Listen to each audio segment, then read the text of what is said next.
Good morning, ladies and gentlemen. Yes, as Rob says, what I'd like to do over the next sort of 20 minutes really is to give an appraisal to you of an analysis of the wider economic picture facing the construction industry, and then perhaps appraise the current market conditions and the prospects for the industry going forward over the next two years. I'll be drawing extensively on Glenigan's own pipeline data, which, particularly when it's taken together with sort of wider industry and economic data, I think provides a very valuable set of lead indicators for the industry in terms of future activity.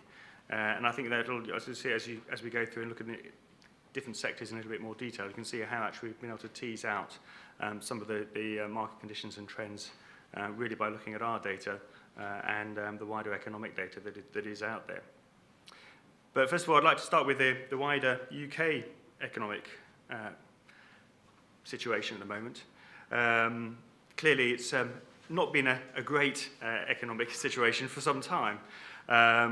We're now seeing a weak, or the prospect of a weak UK economic recovery. We've been suffering a double dip over the last the first half of this year, but there are, I think, the clear signs that we are perhaps gradually easing out of that. But things do remain very tough out there.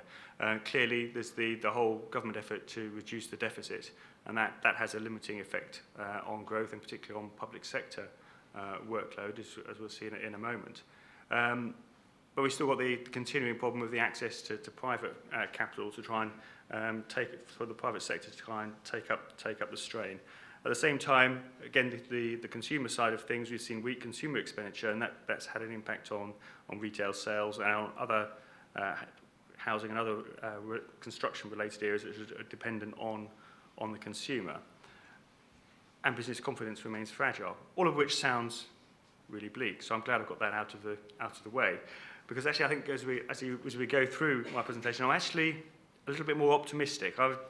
Particularly for an economist, economists tend to be tarred as being very, very pessimistic, and certainly I think perhaps in some respects economists have been proved right over the last few years, but there are sort of tentative signs, I think, that are positive out there, and I'd like to sort of touch on those as we go through.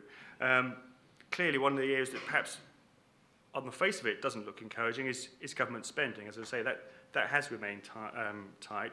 Some of you may have seen this graph before, but this is from the autumn statement, from the spending review, and it shows how capital spending in the key construction-related areas has been cut over the current spending review period. And you can see that certainly 2011 and 2012 were periods of sharp falls in capital funding. Further cuts planned for next year, but then, surprise, surprise, at least at the moment, there's a bit of a rally as we go into what will be an election year. Just coincidence, I'm sure. Having said that, it's interesting that the rhetoric seems to have changed politically. I think there's perhaps a recognition that there's still, in terms of overall public spending, actually this is a problem that's not going away, and that overall government spending will remain under pressure into the next Parliament, which again is a negative. But I think there's, at the same time, I think there's been a bit of a change of political rhetoric to the positive over the last few months.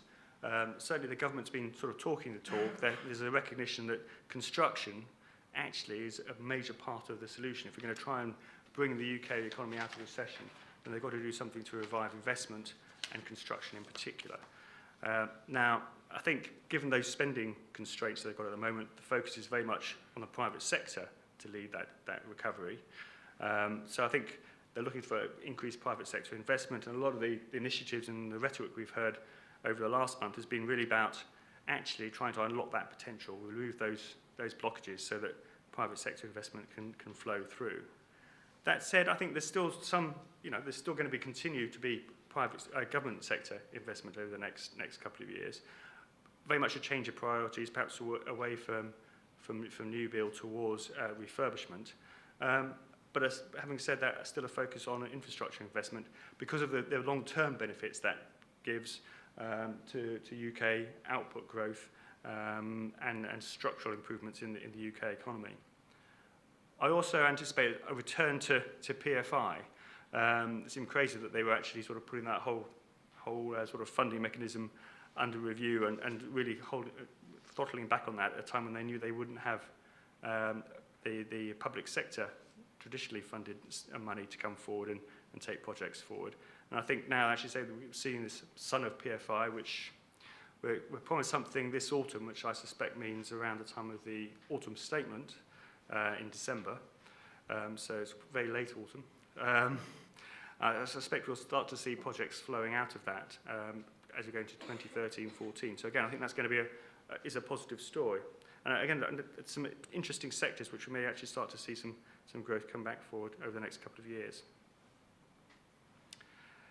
The other point I'd make is that, yes, we've got this squeeze on public sector funding, but if you look at this graph here, that's public sector building. That's just, in terms of construction output last year, it was only a quarter of the cake, so to speak. The private housing, despite the downturn we've seen in the private housing market, was at 23%. Commercial and industrial building was a third. And infrastructure, which, yes, certainly has some public sector money in it, but as I say, is a priority area for the government, making up the remaining fifth.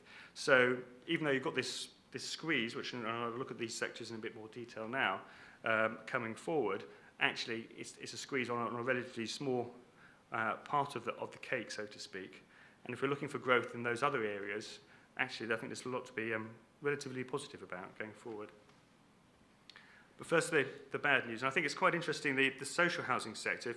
I don't know if you noticed on the graph I showed earlier on for government spending, but this is the area that's been, it was cut by 50% in terms of overall capital funding in last year alone, and there's a further third coming through in the current financial year. So clearly a lack of direct government money going into this area.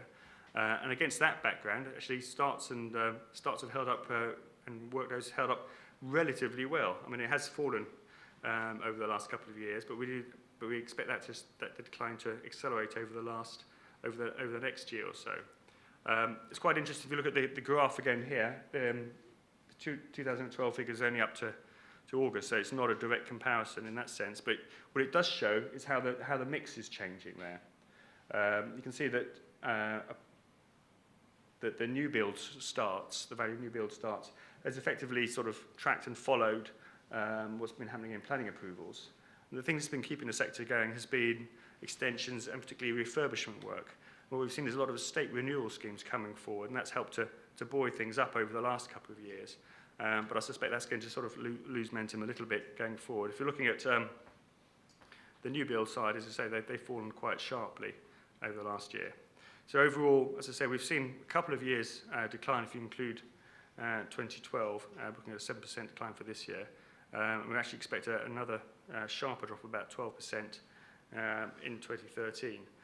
That said, we were anticipating a sharper fall previously, particularly given the extent of the cuts in government funding. So actually it has held up, given those sharp cuts in funding, so surprisingly well over the last couple of years.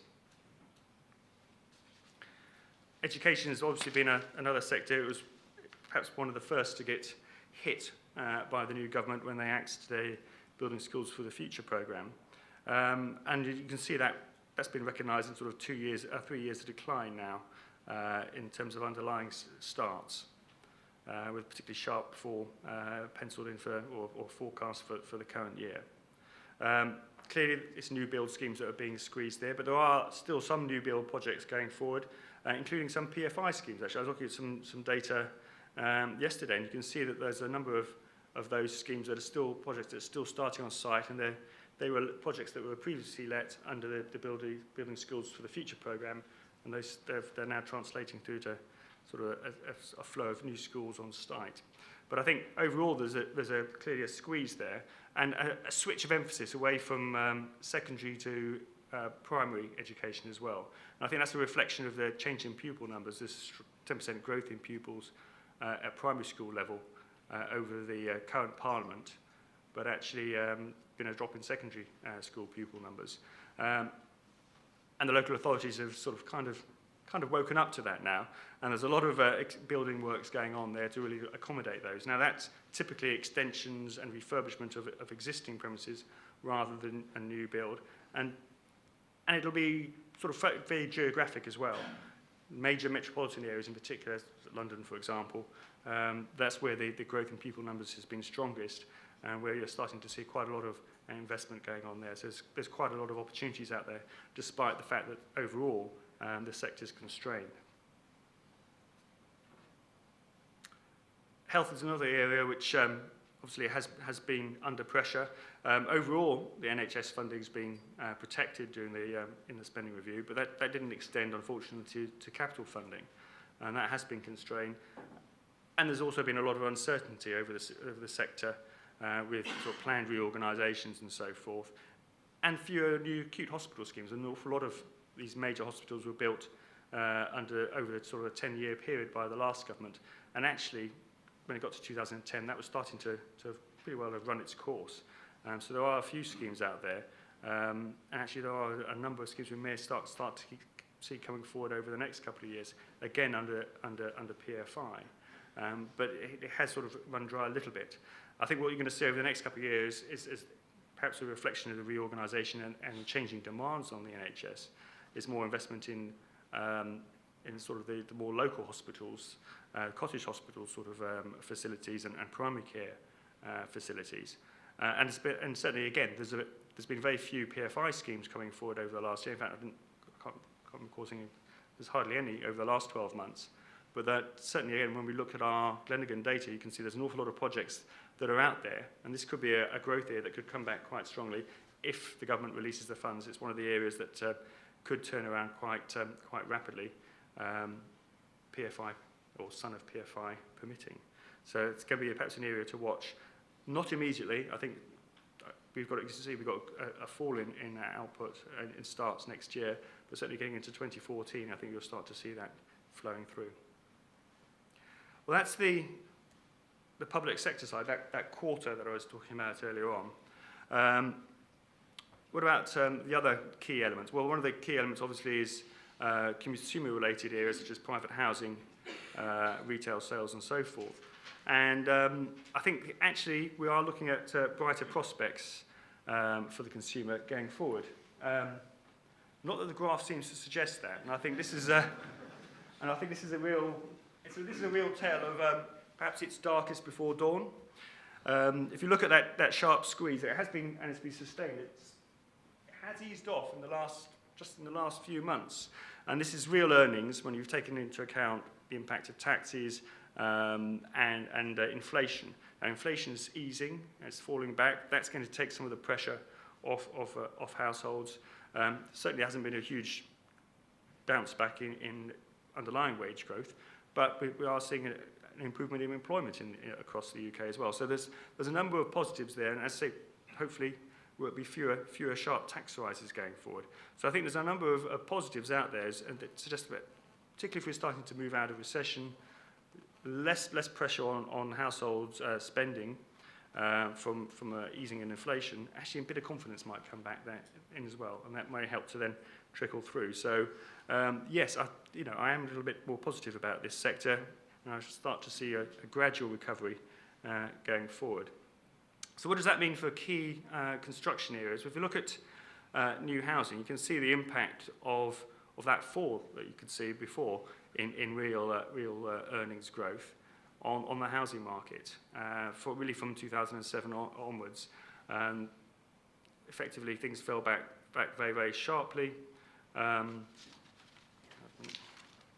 There's a sharp fall in the underlying property transactions in the underlying market.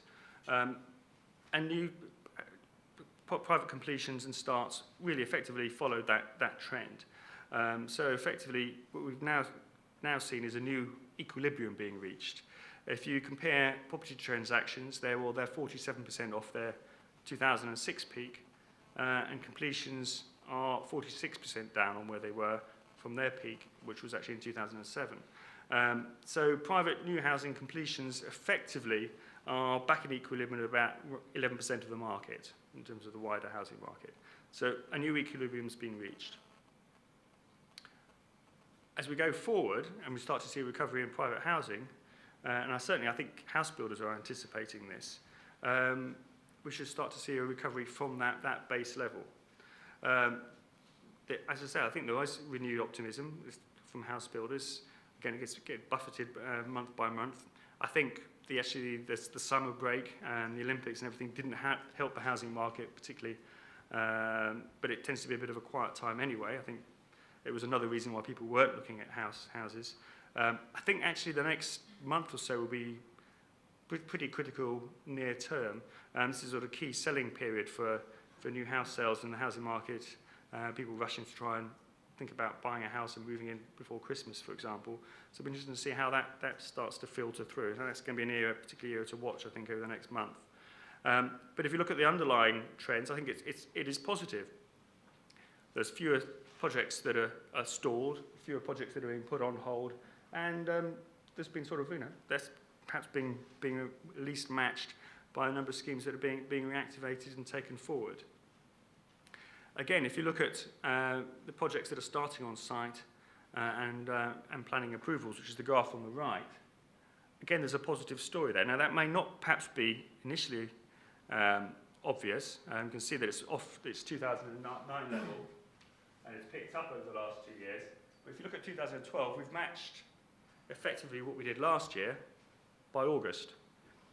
So there has been clearly quite a turnaround in market confidence in the first 8 months of this year to have matched all of last year within that period. And certainly we are forecasting strong growth of around 31% in terms of underlying project starts over the current year. But there's going to be, within that, I think there's going to be some quite sharp regional divides. As you can see from the planning approvals data we've seen over the last couple of years, it can move quite significantly between regions, between London and the south and southeast and southern England, the Midlands and the north. I guess the southern England has been consistently firmer over the last few years than other parts of the country. The Midlands had been rallying, but sort of lost a bit of momentum this year, which has been a bit disappointing, because I think that's going to be potentially a growth sector or region as we go forward into 2013. I think that's going to be perhaps a key area to watch. I think there's effectively going to be something of a rippling out. And a lot of that will reflect the composition of various parts of the wider economy across the country, the relative strength of the London and Southern England economy against other parts of the UK. But I think the Midlands, again, similarly should be relatively well positioned. There's a lot of growth there, perhaps in industrial building as well, which we'll see in a moment. And I think those parts of the economy that is dependent on manufacturing and so forth are not doing too badly at the moment. So I think there are some positive stories out there. The other point I'd make is that the product mix is changing. This is based on recent planning approvals. You can see that housing, as opposed to apartments, are coming to dominate. So this is the planning approvals by their anticipated start date, and you can see that whilst there's perhaps a little bit of a dip this year, certainly as we go into 2013 and 14, there's going to be a lot more houses being built than apartments. So I think that's got implications for the type of materials, for example, that are going to be requested and required. I think overall, just to summarise on what I think is perhaps a key sector, as I say, we've got 31% growth this year in project starts, and as you can see from the actual and CPA's forecast for unit starts, it's very much a leading indicator. We're much more, our forecast for project starts jumps up much more rapidly and earlier than it does for underlying unit starts. And I think that's really a reflection of what's going on in the market. Clearly, it's going to be a lead indicator in its own right, but what we've seen is typically smaller sites, but I think they're going to be gradually built out. And what house builders will be doing is positioning themselves, particularly given the current weak market, to open more sites. Housing is a national market, but it's also very much a local market. So you can only sustain so many sales in a particular market. And if you've seen that halving in property transactions, effectively you can only sell half as many from a given site.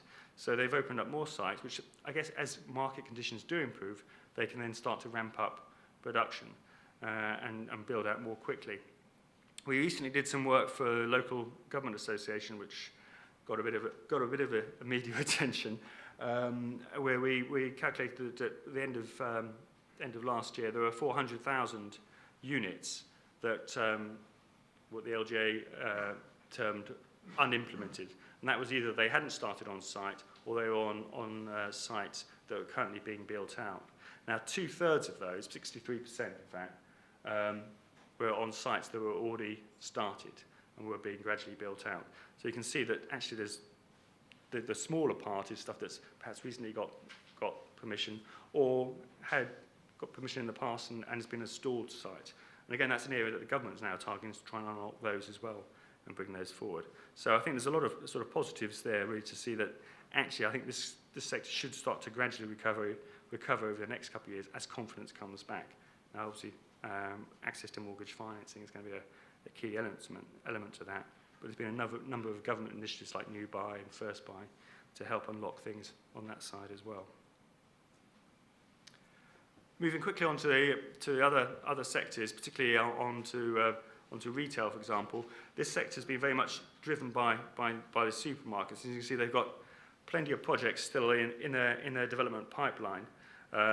These are planned starts for the current year, what they had planned for 2013, and the latter were undecided as things that actually they had planning approval on, but hadn't actually sort of set a specific start date for. Now, as you can see, Tesco's and Sainsbury's make up the bulk of those, and they've been recently refocusing their efforts. You can see how that's going to have an impact on the retail construction as they sort of refocusing more towards store refurbishment and reining back on larger stores. They're looking more at the convenience store format. You can see how that's going to impact on retail construction overall, given that last year supermarkets accounted for 67% of the cake. In addition to that, other parts of the retail sort of market haven't fared as well as the supermarkets over the last few years, as we're all aware. Continue to be sluggish sales there and company failures. And there's now a high level of vacant floor space in a lot of town centres and shopping centres as well, given the number of the sort of staple chains have gone by the wayside. And again, obviously, limited access to funding again can be a detriment both for retailers and for potential developers. So I think this sector, having sort of actually held up pretty well over the last couple of years thanks to the supermarket, now looks like it's going to weaken. We've got a 14% drop actually in project starts next year. Having said that, as I was saying earlier on, we are looking at a recovery in retail spending. I think consumer confidence is starting to come back. And I think what we'll see within that overall cake, actually perhaps is more refurbishment work coming forward. I mean, supermarkets already going down that road. But I think the other retailers as well, as conditions start to improve, will be looking to refurbish their stores, the reletting of stores as well, as that vacant floor space comes back into play. All of that will tend to be refurb work rather than new build. So I think that's, again, going to be a growth area to watch. A clear positive area has been the office construction. As anticipated, that has come back very strongly over the current year. We now estimate that the value of underlying project starts, and that's excluding the really big schemes over 100 million, is going to grow by about 45% this year. So it's huge bounce back. And further strong growth, about 14% for next year and for 2014. Having said that, you can see how far it had fallen. So it just shows how sustainable actually that growth is at the moment. This is where it was in 2007. So that still takes it back to around half the level it was at its peak.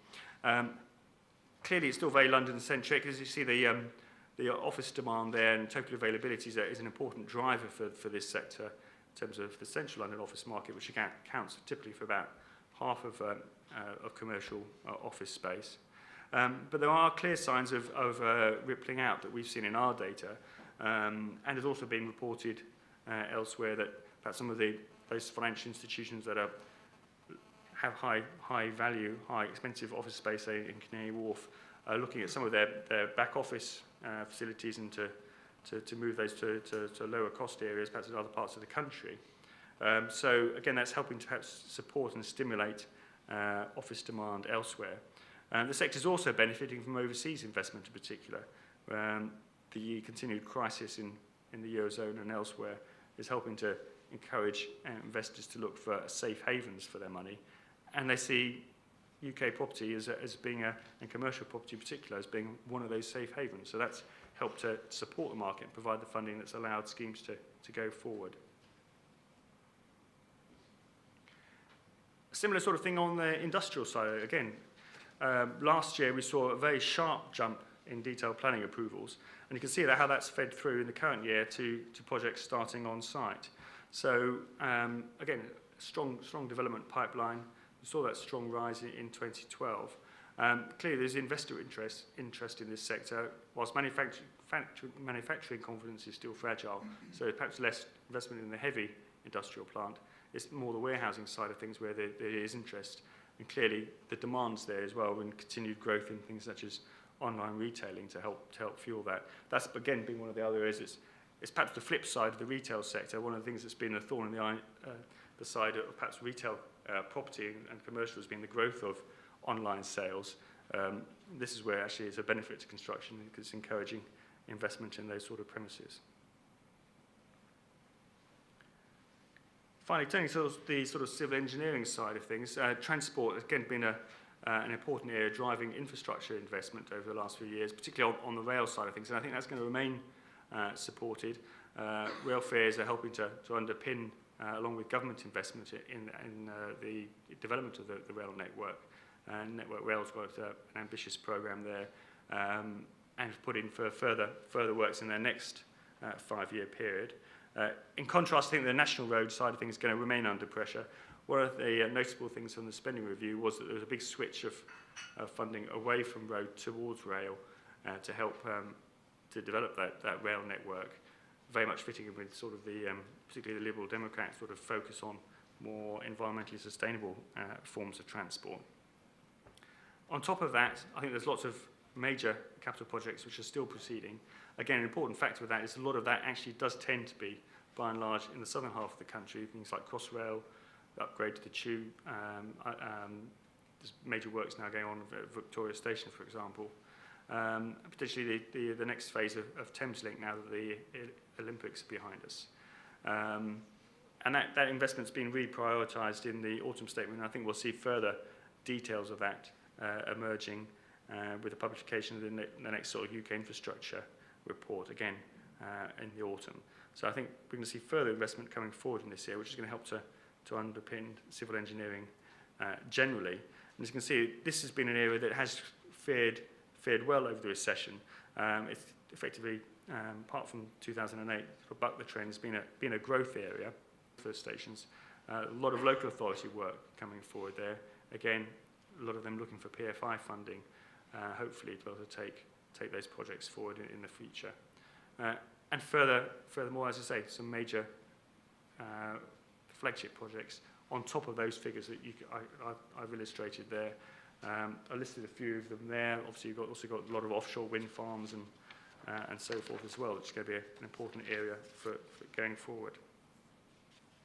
So overall, as I say, it's a growth of about 9% last year, pretty stabilising in the current year at around, last year, sort of stabilising over the next 2 to 3 years, with particular growth areas being on the utilities rather than the infrastructure side, but the other line remaining a growth area overall. So quickly to summarise industry prospects, as I say, overall it is positive.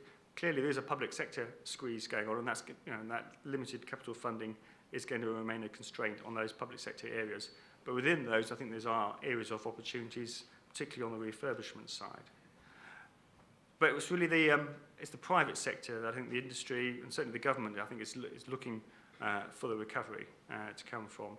We've seen that upturn in offices. It has been going on in retail, but as I say, that certainly next year is going to be something of a pause. And the industrial sector has been positive as well, and that will continue to feed through to output going into next year. But I think perhaps one of the other key areas, and it does tend to be a bellwether for construction generally, is the private housing market and housing starts. And again, I think we've seen an increase there, and we're looking at further sustained growth over the next 2 years in that area. Clearly, the whole capital funding issue remains a constraint, and I think that will limit the pace of recovery. But given, I think, the improvement I anticipate in consumer confidence over the next year, I think there are some positive stories. But as I say, refurbishment and retrofit is a key area, but also that regional divide, very much starting off in the southern half of the country, but I think there are some bright spots in other commercial office markets for the moment. We recently did some work, and we identified, for example, that Edinburgh and Aberdeen, for example, were strong markets in terms of projects coming forward, reflecting market conditions there. So I think there are plenty of positives out there as we go forward. And overall, we anticipate that the sector will grow by about 4 or 5% this year, and another sort of 2-3% in 2013 in terms of project starts, with faster growth of up to 7% forecast for 2014. So 3 years of growth, I think, is a positive to come out of that. Thank you.